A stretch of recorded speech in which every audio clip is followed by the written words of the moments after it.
You're listening to a Mamamia podcast. Mamamia acknowledges the traditional owners of land and waters that this podcast is recorded on.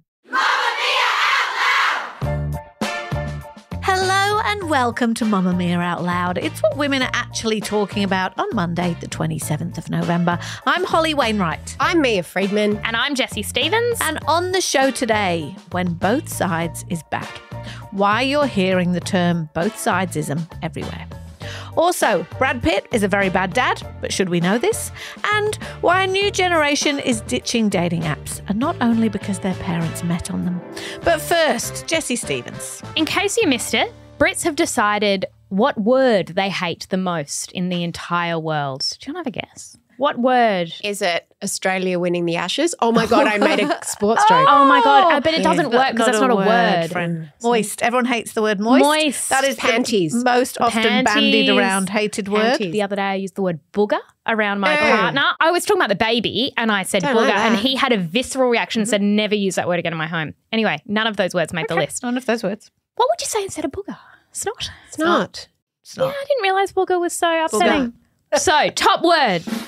Most annoying word that Brits hate.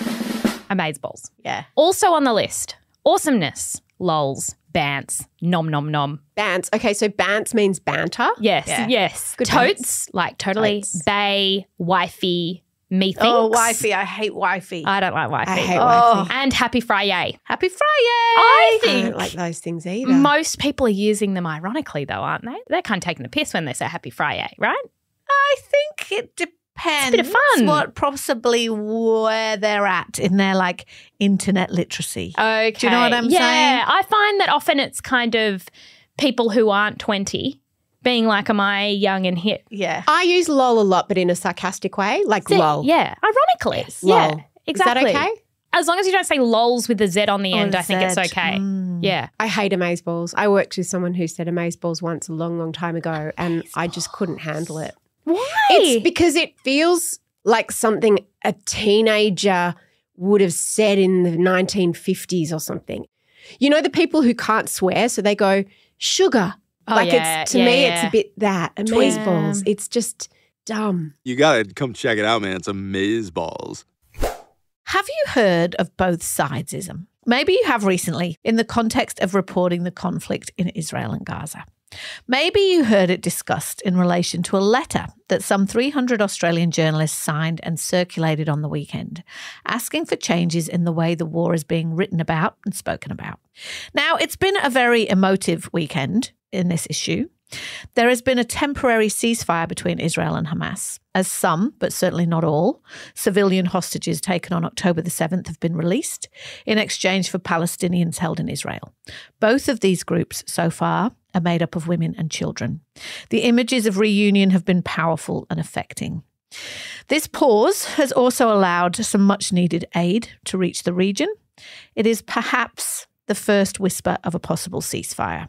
All wars, after all, have to start their ending somewhere.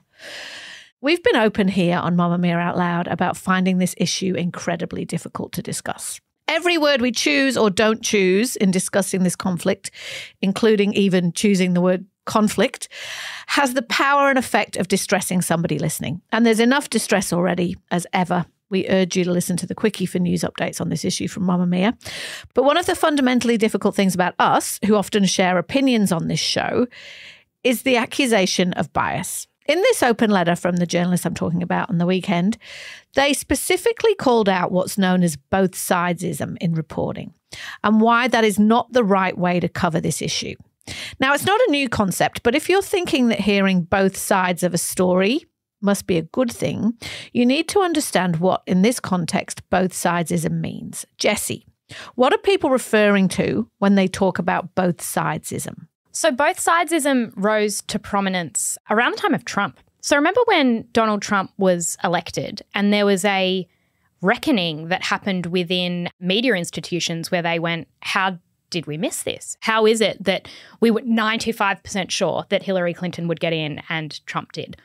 And a lot of them went, okay, we need to rethink how we report because we're not representing a lot of Americans. And so what happened was those legacy publications started to attempt to represent the other side.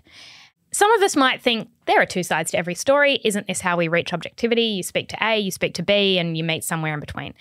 But in 2018, the BBC sent out a memo, and this actually wasn't in relation to Trump, but I think that this kind of shows the friction that's happening in media at the moment. And they said, be aware of false balance. To achieve impartiality, you do not need to include outright deniers of climate change in BBC coverage, in the same way you would not have someone denying that Manchester United won 2-0 last Saturday. So while reporters should strive for impartiality, this was their kind of idea, and do this through being open-minded, they should also aim to cover the world factually as it is. And there's this saying in journalism that if someone says it's raining and another person says it's dry, it's not your job to quote them both. It's your job to look out the fucking window and find out which is true. Mm-hmm. Mm-hmm. And so what people are saying when they're criticising both-sidesism is that they're going, okay, is this a little bit like, I know this is an overused example, but Holocaust, going, this person says the Holocaust happened, this person says it didn't. As journalists, do you need to do more of the fact-checking? And this has come up around COVID, vaccines. Well. Yep. The vaccine example has been huge because, you know, the question was often, all right, we get an epidemiologist. It would be both-sidesism and a fair thing to criticise to then get Pete Evans. What we're doing is presenting this as though these two sides are equal when they're absolutely not. So what that letter was trying to say was that the both sides aren't equal, which is not contested, but I think that the friction in journalism is, okay, we know that 1,200 people were killed on October 7. That's according to the Israeli government. 14,800 Palestinians. That's according to the Palestinian government. Is this a war? Is it a conflict? Is it a genocide? Those words all have loaded meaning. And there's a lot of tension happening about how you report on something that is also impacting a lot of people very, very personally, whether they are Muslim, Jewish, whether they are Israeli, whether they are Palestinian, whether they are Arabic. Like, this is so personal for a lot of Australians. And this was sort of saying, let's not pretend it isn't. They were saying that journalists should be able to bring in lived experience and opinion in covering the war. Look, I was very confused by the letter because on one hand they were saying, let's not have both-sidesism. Mm-hmm. But at the same time, they also, in their points to the media, they said when the media references the October 7 massacre of Israelis by Hamas, they need to give the context of everything that's happened in Palestine up until 1948, but interestingly not before 1948, which was the Holocaust. So it's kind of like, don't do both-sidesism unless only one side is the side I don't agree with. That's what I took away from the letter and why I found it confusing. And that's what's been interesting about discussions and debate, and we've obviously been having a lot of those discussions off mic, is that people say you have to talk about it, you have to talk about it. And what we've realised is that people don't want to hear us talk about it. What they want, actually, that's a generalisation. I think that there are people who genuinely do because they're confused. There are a minority of people who want us to say what they think, exactly what they think. Mm-hmm.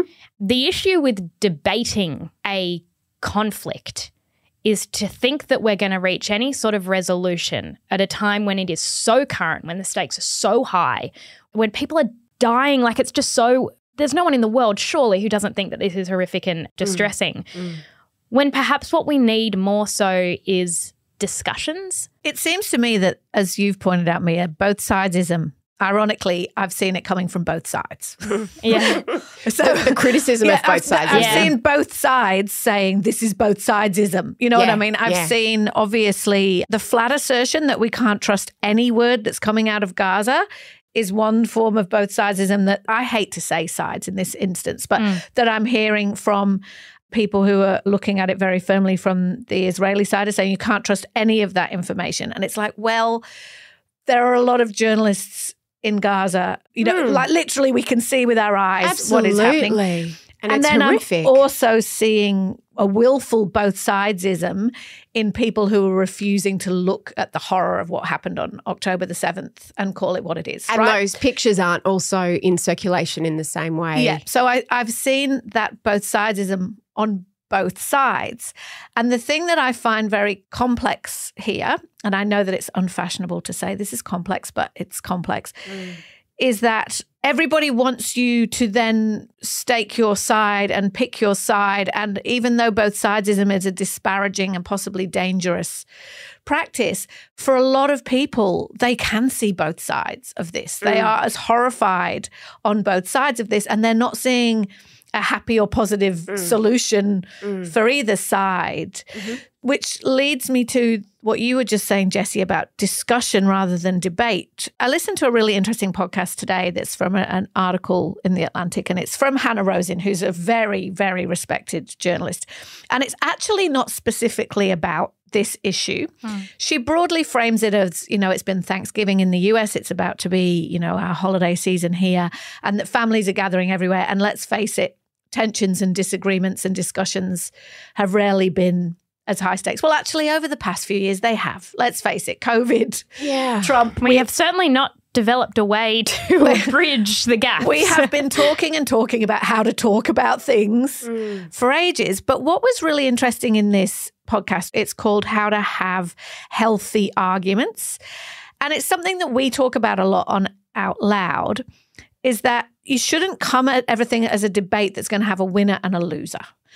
If you frame everything that way, then you immediately are locked in what's called high conflict. And she interviews this journalist called Amanda Ripley, who's written a book about this called High Conflict, Why We Get Trapped and How We Get Out.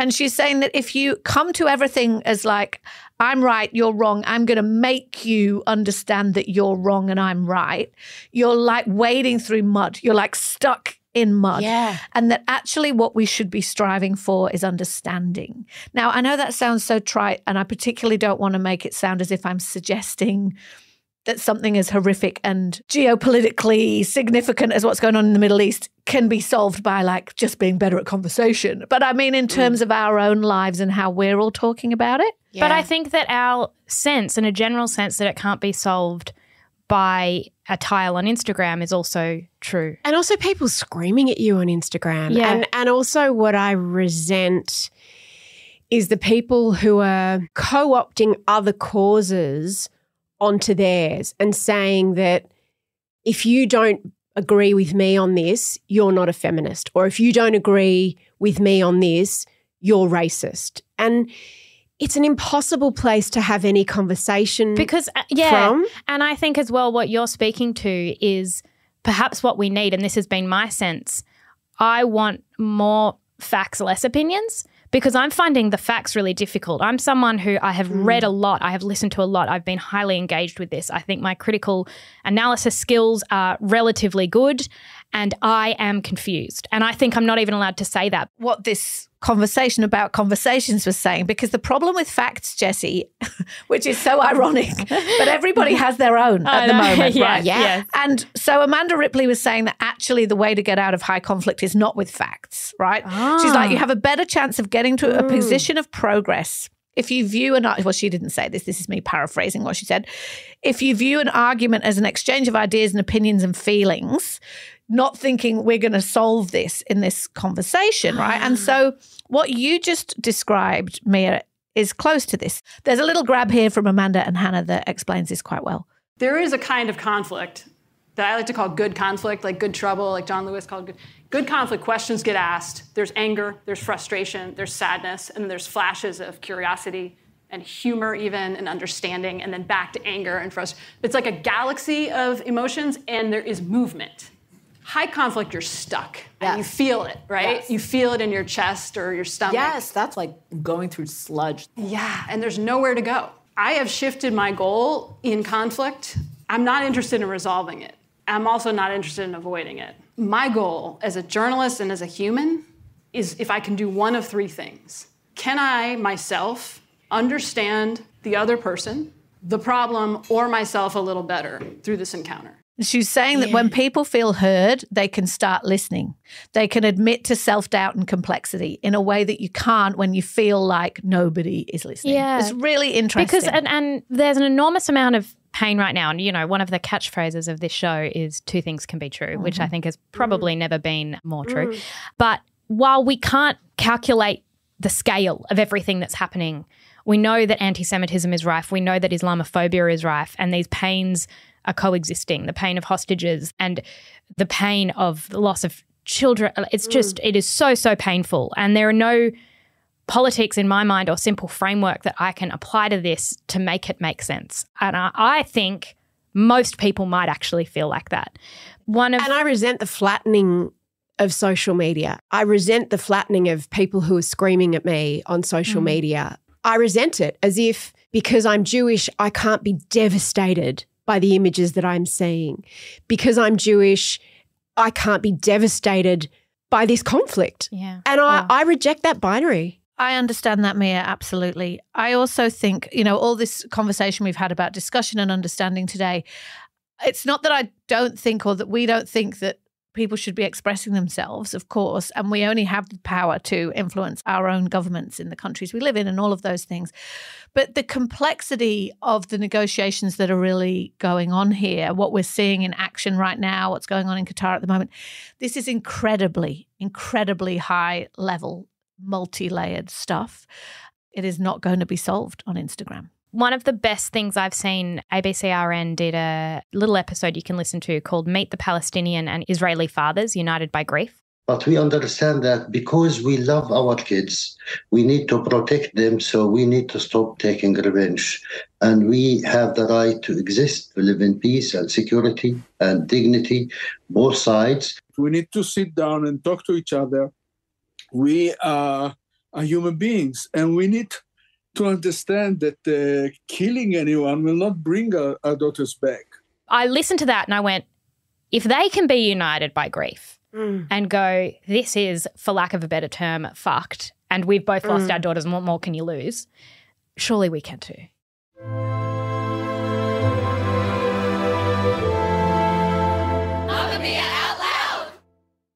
What happens when children, particularly children of famous people, trash their parents on social media? What a time to be alive. This is not something that celebrities had to contend with 10 years ago. And the reason that this has come up in the past week is because some social media posts from two of Brad Pitt and Angelina Jolie's children have surfaced, and they're pretty uncomfortable if you're Brad Pitt.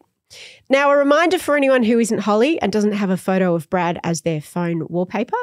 Brad Pitt and Angelina Jolie filed for divorce in 2016 after 6 years of marriage. They share 6 children, Pax, Maddox, Shiloh, Zahara, and twins Knox and Vivian, except they don't actually share them because the children don't have any contact with their father. And from what we understand, they haven't since an incident on a plane. In December 2023, the couple's kids wanted to testify against their father in court, according to Angelina Jolie, who said that the judge rejected that request. This week, a clip of 18-year-old Zahara has gone around. Zahara joined a sorority recently in the US. She's gone to college. And in the video, she's chanting, "My name is Zahara Mali Jolie." And many people noticed that she's dropped the Pitt from her surname. She used to be Jolie Pitt.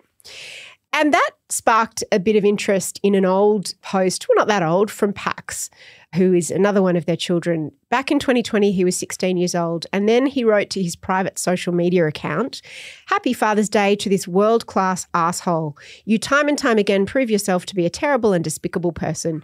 You have no consideration or empathy toward your 4 youngest children who tremble in fear when in your presence. You've made the lives of those closest to me a constant hell. You may tell yourself and the world whatever you want, but the truth will come to light someday. So happy Father's Day, you fucking awful human being." Pax is not holding back. No, he's not. No. Or was not, at least. That was a couple of years old, I think. Maybe things have changed. Meanwhile, Australian politician Barnaby Joyce got married to his former political advisor, Vicky Campion. I think they've got 2 children together a couple of weeks ago. Not at the wedding was his 3 daughters from his previous marriage, and one of them told the Daily Mail that they weren't invited to the wedding and wasn't even told about it. And instead they posted a photo on Instagram that day wearing their mother's wedding dress. And she was in the background with a veil on. And I just I love that so much.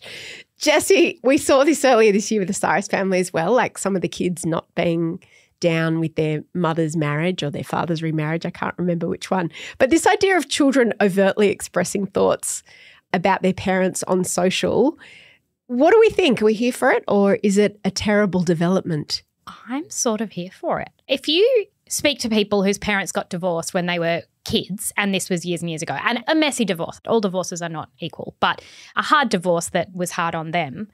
The word they often use to describe it is powerless. Like they felt powerless in the middle of it, and they might have felt like they didn't get a voice or what they thought didn't matter. And so when I saw that by Pax, I thought, this is an attempt to correct the record. I think it's an attempt to defend his mother as well.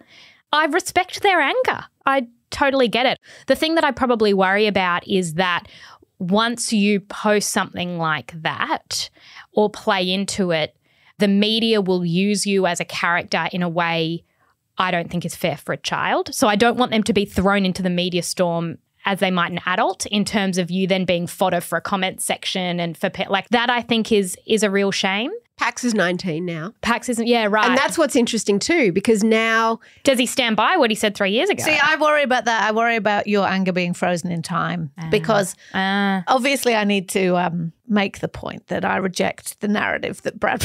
No, I don't. I really don't. It's very uncomfortable for me when these stories keep bubbling up and I'm like, damn it, that's right. I really do have to cancel Brad Pitt. Oh, I have he a friend sounds who's awful. like constantly like trying to hold my face in front of the horrible things and being like, look, you have to denounce him. And I'm like, anyway, my feelings about Brad Pitt aside, he clearly is a monster as far as his son's concerned, is this freezes your fury in time. And anyone who's been through a split or their parents have been through a split, it's a long, I hate to use the word journey, but it's a long journey. People very close to me have been in this situation where, for example, their infidelity might cause their parents to split in their teenage years. This is what's happened in my extended family.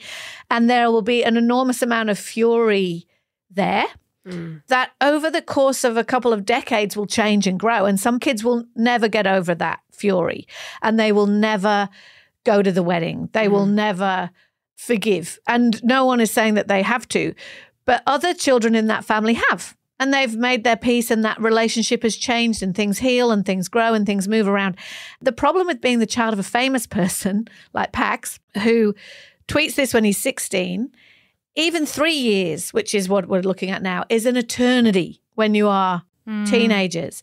And when you are going through something like this, it's the same with Barnaby Joyce's daughters, is I absolutely respect their sass and their right to express their opinion about something that has affected their lives so deeply. But because it gets taken and put in the Daily Mail and passed around and we're talking about it and everyone's talking about it, if they ever change their minds about that, in 10 years' time, maybe their father's unwell, maybe this happens, maybe that happens, they will forever be characterized as angry, unsupportive children. And I think that's hard for high-profile kids because these family relationships are really complicated and they change and grow. I agree with you on that, to be frozen in that anger. But my question would be, if you're the child of Brad Pitt and you're watching also what's happened to your mother, which is that she has been squashed in some ways by the Brad Pitt PR machine, and he's got a PR machine you don't have, and your mum's busy raising you. And saving the world. And saving the in the case world. of Angelina Jolie. Things look quite simple to you. I understand that frustration. Can you see that it could be an equalizer if a kid comes forward? Very much. Yeah, and provides a counter-narrative to that PR machine? What I'm interested in is what Brad Pitt's PR machine does with this because, you know, it's been well documented the way his people characterise Angelina Jolie as manipulative and awful and bit weird. Yeah, all of those things. And that Brad's just a lovely Hollywood guy who's trying to move on with his life and loves his kids and wishes he could see them. And look over here, he's got a new relationship. But they can't spin against his kids. I mean, surely you can't spin against kids. So you can't have stories. I mean, you could have stories planted that Pax is unstable and Zahara's out of control. And it will be interesting when these kids get older. And that's what Pax is threatening, essentially, in there. The truth will come out because they're all going to be over 18 one day and they're all going to be able to speak. It's funny, though, because in both these cases, even with Barnaby Joyce, his kids were part of his brand. Yeah. So he was happy to have them all smiling in their ironed dresses and go, this is Barnaby Joyce with his nuclear family and blah, blah, blah. And Lovely then when country people. Yeah. And then when it splits, it's like, am I part of your brand or not? I can't. Well, he's got new children now. Yeah. Well, it's sort of like, am I a player? And if I am a player in this, then give me a microphone. I have something to say. I can entirely see how on that issue of brand. It's not necessarily the same with Brad and Angelina in that they didn't necessarily willfully include their children in their brand, but they became a big part of their brand. And they did do some media deals where they sold photographs of their kids, and they donated that money to charity because, as discussed, Angelina likes to save the world.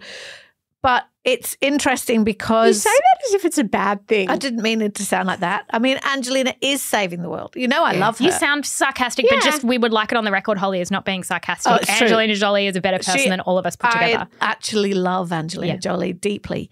But the thing is, when they did use their children in inverted commas for their brand, I, for one, certainly was entirely bought into that narrative of this amazing, big family that traveled the world and did all these interesting things and were doing good in the world. The most jarring thing is finding out that was all bullshit, is why it's so powerful for Pax to say what he says. And as you say, Mia, whether they will say more. But I have some sympathy because what he does not have control over, Pax, is that being resurfaced all the time. And if he wrote it 3 years ago, whether or not he still thinks it, we don't know. That's a tough ride. If you want to make Out Loud part of your routine 5 days a week, we release segments on Tuesdays and Thursdays just for Mamamia subscribers. To get full access, follow the link in the show notes, and a big thank you to all our current subscribers. If you ever just sit there and think to yourself, I'm a bit weird. You're not. There's people out there who actually online date. Strange. According to the latest research, the dating apps are dead. Firstly, the share price of Bumble, Tinder and Hinge have all fallen. Ooh. Then there was a recent survey by Axios and Generation Lab of Gen Zs in the US, and 79% of them said they didn't use dating apps anymore. Rather, they preferred to meet people in real life.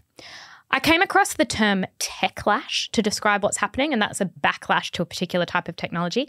And it's believed that's a result of the environment dating apps have contributed and sort of fostered over the last decade. For example, swiping feeling like a part-time job is incredibly time-consuming, and then there's a back and forth with someone you never end up meeting. There's the ghosting, there's the obscene messages, then there's meeting someone and having a nightmare date. There are lots of things that have been undesirable about the dating I have a question about that, having not used the apps, having been married for a really long time pre-app. Is it just that the apps have intensified and accelerated the dating process? Because, you know, my memory of dating, not on the apps, is that it is also really difficult. Like, there's a fairly low strike rate of good dates. You go on bad dates, you have bad experiences, but the app has just like put that on steroids. I think so you have a lot more of it and you get exhausted from it more quickly. That's part of it, but the other element would be that it's ultimately dehumanizing because you are an avatar in a phone and you're disposable. If you've got a date with someone you've met or you know of or who's a friend of a friend or whatever, you'll probably show up. If you're looking at this person who's not even real, like, you don't give a shit. And so that's, I think, the experience a lot of people have had. And we spoke to some young women about whether they think dating apps are dead, and here's what they said. I've been on them for 4 years and I have dated over a dozen guys off dating apps, and the process of getting to know someone on a dating app and then transferring that into real life is so different to meeting someone in the wild and kind of developing a connection, because you kind of immediately have that spark and you can tell if there's chemistry or not. So passing that over onto the apps is just, it's so difficult. Okay, I recently joined the dating apps, but they're definitely not dead. There are so many people on it, but you do have to shift through to find the good ones. But so far it's been a really positive experience with a few not so positive experiences. I am so over them, and give me IRL, in real life meeting, any day of the week. But unfortunately, dating apps have made people so lazy and their blinkers are off when they're out. So it's kind of changed the whole landscape of how people meet. They only use them, but they're also really, really dreadful and exhausting. COVID definitely plays a part in like people not wanting to go out and meet people and being super antisocial. And I think that they're not dead because people realise the convenience of being able to hit people up from bed. What do you think, Holly?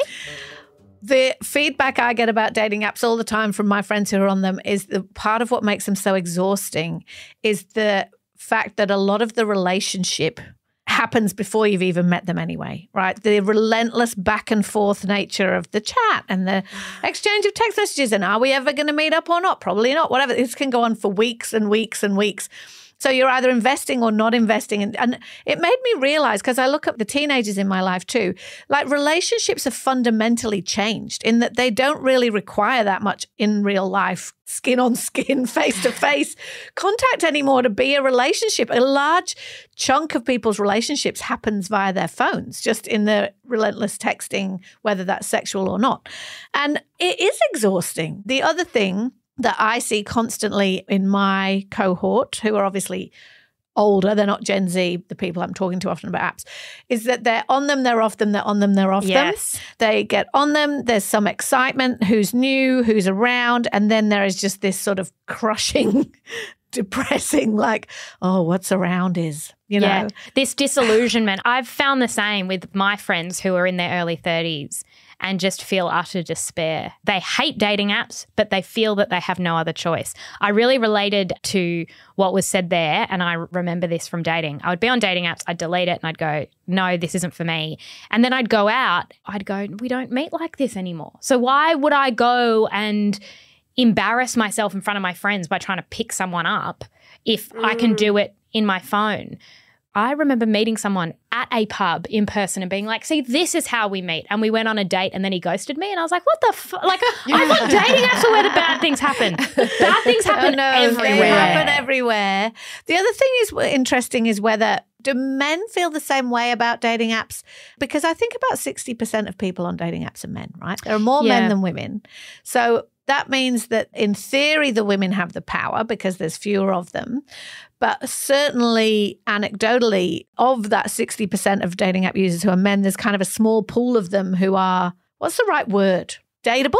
Yeah. I don't want to sound down on guys about that, but even, you know, you'll read the stats about what makes a man desirable on a dating app, and that a certain portion of men will do exceptionally well on there. And I think that's also true for women. And then there's a whole lot of men there who will not, and they will also find the experience very dispiriting and confidence breaking. I've seen so many profile things that are like, not here for time wasters, or don't lie to me about. And so they're starting from a place of defensiveness and mistrust, which just speaks to what people are experiencing all the time. It's the 1% can ruin it for everyone else. So if you've got 1% of that 6% of men or whatever who are obscene, who start with really sexually degrading messages, who send awful pictures, you've ruined the experience for a woman on it, and she's just deleted it and gone, I don't want any of this. I also reckon that another part of it is that Gen Zs are perhaps the first generation coming up whose parents met on a dating app. Yes. And the way they met. That's funny. Therefore, it is old-fashioned. Yeah. And therefore, they're going like everything old is new again type thing. Mm-hmm. And maybe they're realising a little bit what's been lost by dating apps. And the pandemic also meant, maybe not for Gen Zs, they might have been too young, but if you were single during the pandemic, you were on dating apps constantly because that's all you had. Yeah. I think there's some fatigue coming from how much we relied on them and then going out in the real world. Gen Zs also have networks. They're going to uni. They're going to their part-time job. They're meeting new people. It's a social phase in your life. It's a social phase in your life, whereas this is what I'm finding with some of my mates is that they're going, I've got my mates, I've got the people I work with who I might have worked with for 5-10 years. Most of them are married. The other ones I don't want to have sex with, and I'm kind of stuck. So they're the ones who kind of require the dating app more so than the 20-year-old. I want to hear from Out Louders if they think dating apps are dead or whether they are still an exciting newish thing. I also encourage you, we'll put a link in the show notes, to read the story on Mamamia where lots of people recounted their most hilarious message received. Like the man who said he was looking for a particular sparkly rainbow unicorn, not just an average unicorn, and then asked the woman he'd been talking to choose between her 2 dogs. I thought, wow. Okay. I've got a recommendation, and it is another documentary. It's been a good year for documentaries about famous people. It has. And I wish that our friend and your sister Claire Stevens was here, because the latest documentary that I've inhaled on Netflix is Classic of the genre of person who appears to have everything is actually devastatingly miserable. So should this person be on But Are You Happy? 100%, but I think we all know the answer. And that person is Robbie Williams. Now, depending on your age and your nationality, you will have a particular view of who Robbie Williams is. I saw him live once with my mum. So did I. There you go. Not with your mum or my mum. I saw him live once with a friend. None of my kids knew who he was. No. I had to try and put him in context. So I was like, he's like the Harry Styles for Gen X. Yes. He was part of a boy band and then he went solo. Absolutely spot on, Mia. That is exactly who he is. He is the Harry Styles of Gen X. Except I hope Harry's story will be different, because the thing that's amazing about this, so it's a 4-part doco-series. Basically what they do is they go to Robbie's overwhelmingly amazing mansion in Los Angeles, and they make him watch all this behind-the-scenes footage that's been collated from his career, and then he reacts to it. And it follows him from the Take That days through to the height of his solo days, through to Crushing Lows. When I joined Take That, I was 16. It was insane. The winner is Robbie Williams. I was the centre of the pop culture world. One of the world's greatest showmen. Do you wish sometimes to have a normal life? This is a normal life. I felt like I was giving more and more of myself away, to the point where you're not somebody you recognise. Being in the spotlight, you can't trust anybody. Robbie Williams is a joke. I was having a nervous mental breakdown in front of thousands of people. There is the most extraordinary footage, you would love it so much, Jessie, so Robbie Williams famously, after his Take That, well, probably during and immediately after Take That, had to go to rehab for alcohol and drug abuse. And he got sober and he got clean. And then he continued to battle lots of mental health issues. There is amazing footage of him. He's on this enormous tour in these huge arenas and he's having a panic attack on stage. Oh, wow. And he's trying to sing the songs and they keep putting the camera in his face and his eyes, it's so confronting. And you keep thinking, what's wrong with him? What's wrong with him? And he expresses so eloquently in this behind-the-scenes footage, the pressure of being the one person, like all these trucks are here because of me, all these people are here because of me. It's amazing. And also it follows because, I get a bit like, tiny violins for the rich, famous people. But he also is very honest about his ego, his drive to be that person, what he loved about it. This sounds fantastic. It's so great. He sort of sorts that out and then he falls back into addiction and then he meets his wife. It's great. I couldn't recommend it highly enough. I'm going to watch that. That sounds amazing. I think it's just called Robbie Williams. It's on Netflix, 4 parts, maybe goes a little long. I think Mia will get a bit bored in episode 3, but generally speaking, really great insight into fame. Amazing. If you're looking for something else to listen to, on last week's subscriber episode, we held an intervention with Mia. Lots of comments in the group about this intervention. The group has gone It has gone off about it. If you're wondering what they're talking about, it is the episode where Holly and I sat down, we presented her with something Andrew Tate said and went, that sounds like it could have come out of your mouth. Yeah. And we allowed Mia a defence. Mm-hmm. We yelled over her defence at times. Yeah. She tried to defend herself, I would say, always quite practice poorly. Healthy arguments. Most out loud has agreed with me. I just want to say that. No, that's not absolutely true. Maybe we should do a poll. True. To decide whether you agree with Mia or not, you can listen to that episode via the link in our show notes. Thank you for listening to Mamamia Out Loud, Australia's #1 news and pop culture show. The episode was produced by Emeline Gazilas. The assistant producer is Tahli Blackman, and there's been audio production from Leah Porges. Goodbye. Bye. Shout out to any Mamamia subscribers listening. If you love the show and want to support us as well, subscribing to Mamamia is the very best way to do so. There is a link in the episode description.